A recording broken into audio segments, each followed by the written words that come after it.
Je vais reprendre la question de Sarah, qui vous salue et vous remercie pour votre intervention. Pour introduire sa question, je vais reprendre le propos de François Sureau, qui est avocat au Conseil d'État et à la Oui, Concertation, que je connais bien, qui est un ami personnel. qui a dit Oui. que empiéter sur nos libertés fondamentales pour répondre en urgence à une situation de crise et satisfaire ainsi la pression des citoyens préfigure, selon lui, un État pré-totalitaire. La question de Sarah, c'est la suivante. Pouvons-nous gérer efficacement une crise, donc ici sanitaire, mais une autre crise en général, dans le cadre juridique normal et non dans un état d'exception que nous connaissons actuellement sous le nom d'état d'urgence? Je vous remercie. Alors, c'est une question très importante et bien entendu, elle m'a été posée constamment lorsque j'étais ministre de l'Intérieur parce que lorsqu'il y a une crise terroriste et qu'on met en place l'état d'urgence et qu'on est ministre de l'Intérieur, on est nécessairement le méchant ministre qui met en place des mesures liberticides en prenant prétexte d'une crise terroriste. Le ministre de l'Intérieur n'est pas à ce moment-là celui qui, rationnellement, face à un danger, propose la mise en place de mesures destinées, notamment mesures de police administrative destinées à prévenir le terrorisme. Il est celui qui, étant à la tête du ministère qui détient le monopole de la violence physique légitime, prend prétexte de la crise terroriste pour faire finalement ce que serait sa pente naturelle, c'est-à-dire la remise en cause de toutes les libertés. Et il y a toute une série d'ailleurs d'acteurs politiques qui aiment à raisonner ainsi, parce que c'est tellement ancien et tellement commode que ça dispense d'avoir à faire l'inventaire des problèmes et des solutions auxquels les problèmes appellent. Alors, je voudrais essayer de répondre très scrupuleusement à cette question. D'abord, je ne pense pas qu'on puisse gouverner quelle que soit la responsabilité qu'on exerce, et surtout si on exerce la responsabilité que j'ai exercée comme ministre de l'Intérieur, si on n'est pas obsédé par l'idée de faire en sorte que les mesures que l'on prend soient destinées à préserver à tout prix le modèle de liberté auquel on tient et auquel ceux qui nous attaquent veulent s'en prendre absolument. Quand les terroristes tuent des journalistes, des caricaturistes, c'est bien parce qu'ils veulent s'en prendre à la liberté de la presse, à la liberté de caricaturer, au droit au blasphème, qui sont autant d'éléments qui constituent des fondamentaux de la liberté d'expression.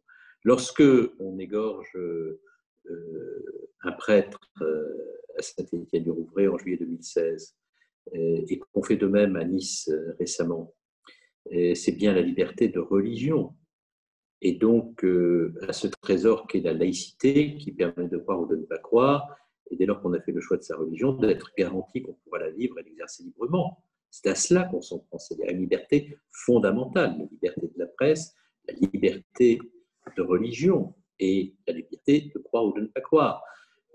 Lorsque l'on assassine certains de nos compatriotes parce qu'ils sont catholiques ou qu'ils sont juifs, ou qu'ils sont musulmans, lorsqu'il y a des représailles, ou lorsque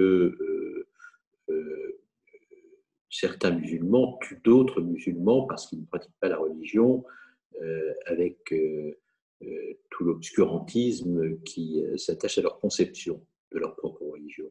On est bien là aussi dans la remise en cause de libertés fondamentales. Donc, le terrorisme, c'est une volonté par l'effroi le plus grand, la peur la plus diffuse que l'on parvient à instaurer dans une société, à nous conduire, à nous obliger à renoncer à nos libertés, et de nous obliger à renoncer à nos libertés en prenant des mesures qui sont des mesures attentatoires aux libertés, et d'organiser aussi à l'intérieur de la société la confrontation entre des citoyens au sein de la société pour créer les conditions de l'attention la plus grande et si possible jusqu'au chaos. C'est ça l'objectif du terrorisme.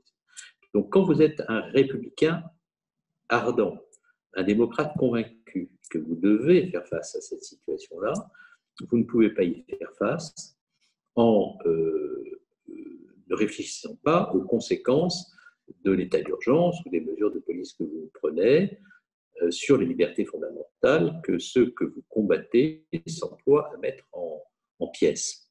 Donc c'est ça la problématique politique à laquelle on est confronté et à laquelle nous étions confrontés lorsqu'on a mis en place l'état d'urgence. Parce que lorsqu'on décide de l'état d'urgence dans la nuit du 13 novembre, on en décide pourquoi?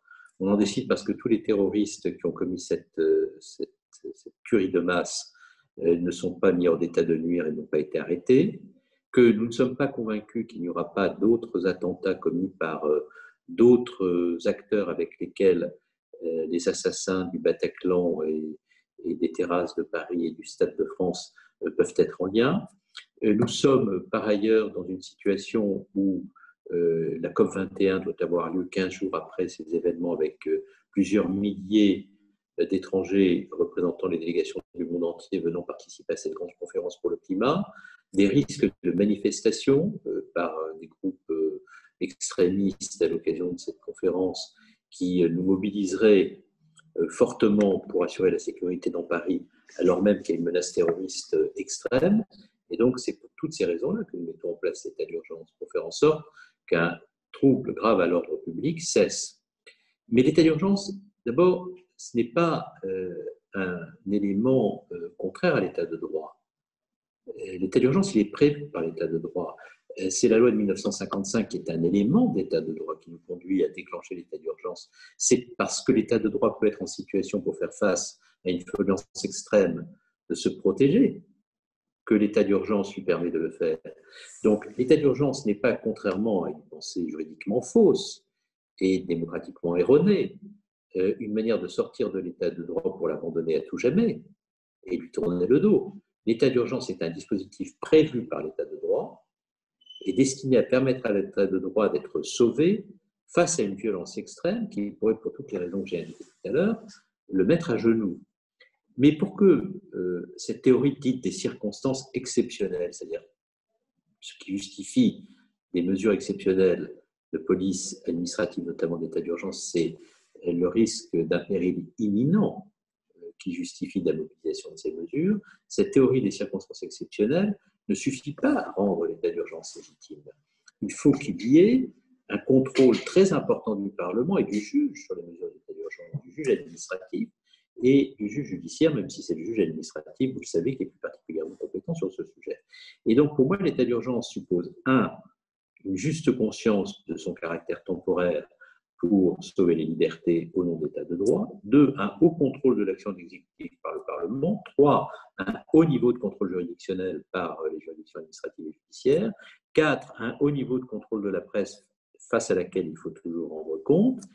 Et 5, le caractère temporaire de la mesure sous le contrôle du Parlement qui apprécie les conditions du renouvellement. Alors vous me direz, vous parlez du caractère temporaire de la mesure, alors que l'état d'urgence a duré plus de 2 ans. Et vous avez raison de souligner ce point, mais pendant près de 2 ans, nous avons été confrontés à une série d'attentats, et même si aujourd'hui nous avons encore des actes terroristes, nous en avons moins que nous en avions auparavant. Pourquoi ? Parce qu'il y a une action qui a été conduite à l'intérieur du territoire national, que l'état d'urgence a été un des éléments de cette action, que deuxièmement, nous avons eu à l'extérieur, à travers les frappes de la coalition, une stratégie efficace pour réduire Daesh en Irak et en Syrie, et que si nous n'avions pas combiné l'ensemble de ces moyens d'action pour essayer de réduire la menace terroriste, aujourd'hui le procès ne porterait pas sur l'état d'urgence. Le procès qui nous serait fait aujourd'hui porterait sur la capacité de la démocratie à défendre les principes fondamentaux auxquels elle tient lorsqu'une violence extrême s'attaque à elle. Et si ce procès-là nous était fait aujourd'hui, alors la crise de confiance serait majeure. Donc, l'état d'urgence, ce n'est pas la panacée. Il faut s'en méfier de l'état d'urgence. On peut arriver parfois à se trouver confronté, il peut arriver qu'on se trouve confronté à une situation qui nous oblige à le mettre en œuvre, mais quand on le met en œuvre, on doit toujours avoir à l'esprit, surtout si on est dans l'exécutif, ce réflexe de Montesquieu qui veut que par la séparation des pouvoirs, le pouvoir règle le pouvoir, c'est-à-dire que l'état d'urgence reste constamment sous un haut niveau de contrôle démocratique et juridictionnel.